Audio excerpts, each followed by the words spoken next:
Hi, I'm Emma and this is MK Sews. So welcome if you're a subscriber and welcome if you're new. This is Editing Emma here. I am recording this because apparently the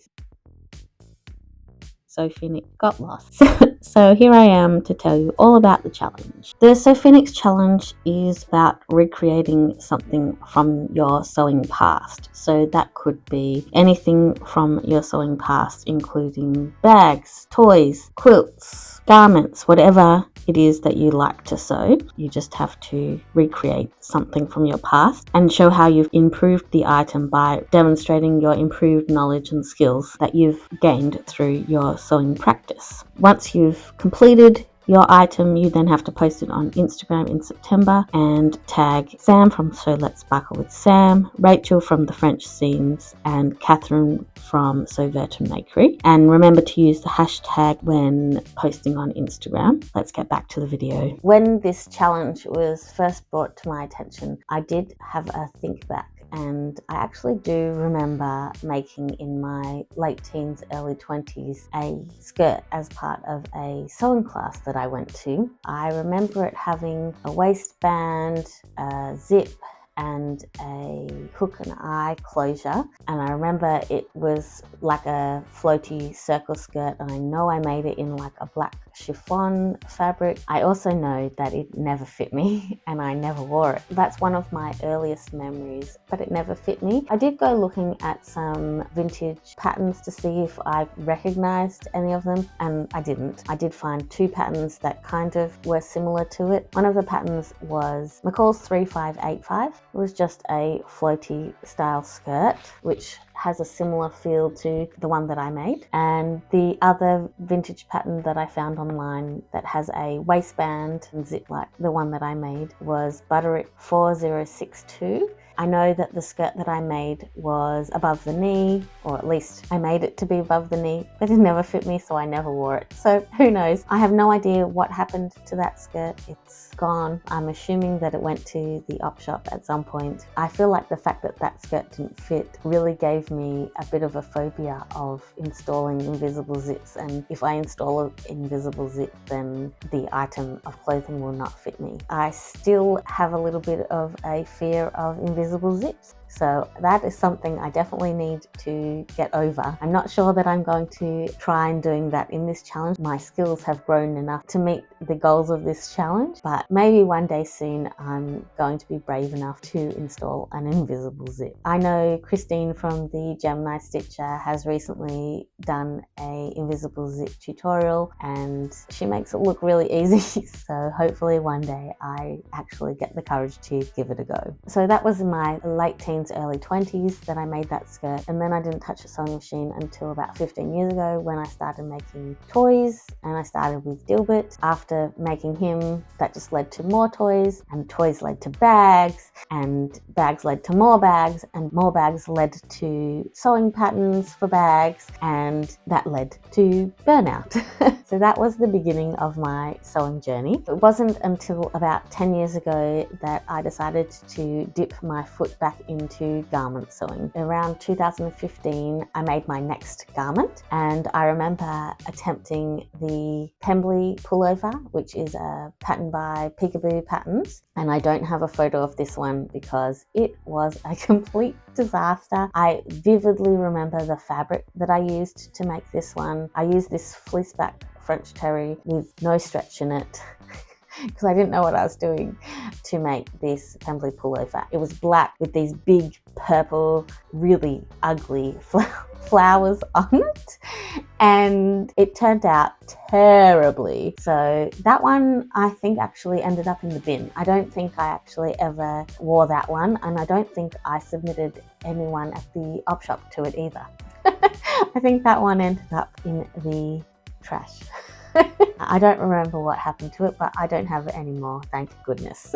After that, I attempted to make a skirt. This is a picture of this skirt. I made it with an elasticized waist. I tried it on, I hated it, so I then went and changed it to a yoga waistband. And I do remember wearing that skirt a couple of times. It was definitely the right type of garment to make to help me gain some confidence in sewing clothes. But yeah, I was not very confident in my garment sewing skills, not like my bag sewing or toy making skills anyway. After making those few things, I made myself a hooded vest. I made that in about 2017. Between making the skirt and making the vest, I had made my boys some hooded vests, so I had some experience in making hooded vests. When I made one for myself, it was much easier. I'm not surprised that that one turned out well. That hooded vest gave me the confidence to start making some more garments, and as I've said in previous videos, I actually feel like Pattern Emporium taught me how to sew garments. I started with knit garments and Pattern Emporium patterns, and I've never feared sewing a knit. I know a lot of people don't like sewing knits, and I've never understood it because that's how I learnt to sew my own garments. I was not confident to do full bust adjustments. I was not confident to do any adjustments really, apart from like maybe grading between sizes. I feel like Pattern Emporium patterns really helped me with that. Quite often I didn't need to do a full bust adjustment if I was making a knit garment. If you're new to sewing, I highly recommend Pattern Emporium patterns. I'd start with the Bestie Tee.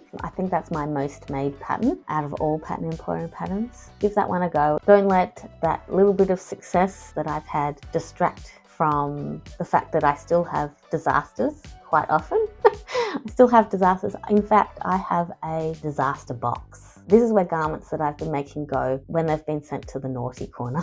I'm going to show you through the box now. Some I probably should revisit, and some are things that aren't going to happen anytime soon. This is my naughty corner box.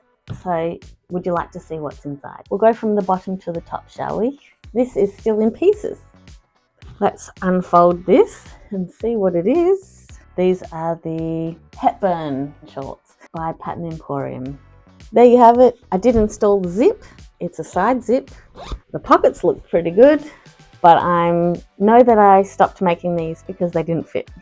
So that will teach me that I need to make a toile of shorts, won't it? Project number 2. I don't remember what it's called, but I'll put the name on the screen because I can't remember. But this is a dress. I made it out of the wrong fabric. This is a scuba, and it is a long bodycon dress.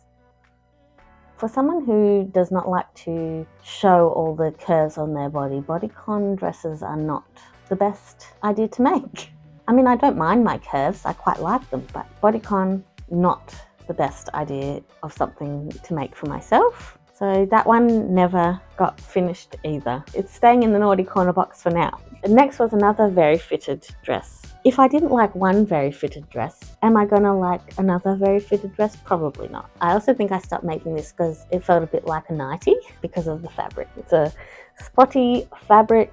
This is the cozy jersey dress by My Handmade Wardrobe. It's pretty much finished. It needs to be hemmed. The sleeves need finishing. I think I just felt like this was a bit of a nightie and a bit too fitted for me. And the last item in my naughty corner box is this one. This is also a dress. I probably should have made a toile of this one before attempting it because this is a Big 4 pattern. It is Simplicity 9320. It is this dress here, and it is supposed to be made with jersey. I've made it with jersey because this is a very, very nice cotton jersey. I think it's got a bit of viscose in there as well. I would really like this one to fit.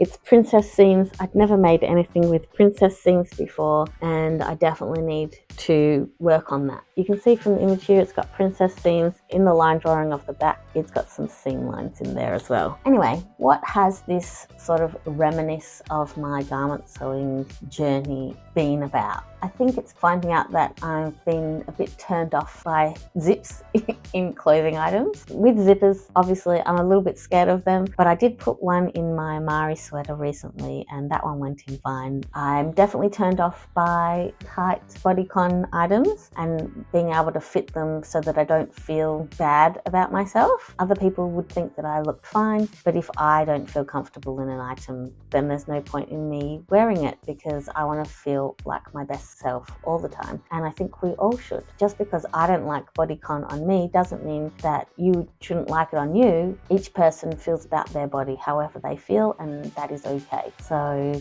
yeah, I think we have invisible zippers, bodycon dresses, princess seams, and making shorts. I think they're my sewing phobias, so I'm not sure that I'm going to attempt any of them for this challenge, but I just thought it was fun to have a look at what I'm scared of when it comes to sewing. I've got a few ideas of what I'd like to recreate for the Sew Phoenix challenge. I think I'm going to have another go at the Pembley pullover. Hopefully it turns out okay. This time I will be making a toile before I cut into my good fabric. I've also thought about making another skirt with a waistband and invisible zipper, but I feel like, my skills haven't gotten any better at that because I haven't done it, so I'm not sure that that really fits into this challenge. Plus, I don't really wear a lot of skirts, so I feel like that would be a bit of a waste of fabric as well. I tend to gravitate toward dresses, and if I'm going to wear a skirt, I wear a denim skirt, so yeah, I feel like that would be a bit of a waste. Yep, the Pembley pullover is in my future. I hope you decide to enter this challenge. All the details are going to be up on the screen for you now.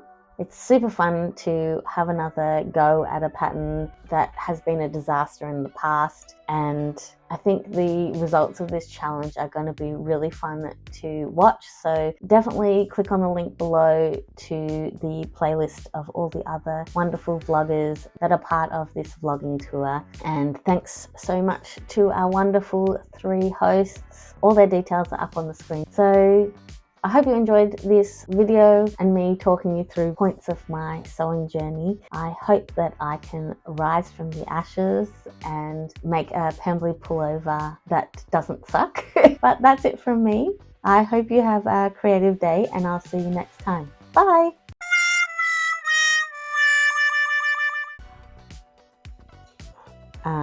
Sorry if you heard that. That was my husband complaining about Archie following him around the house.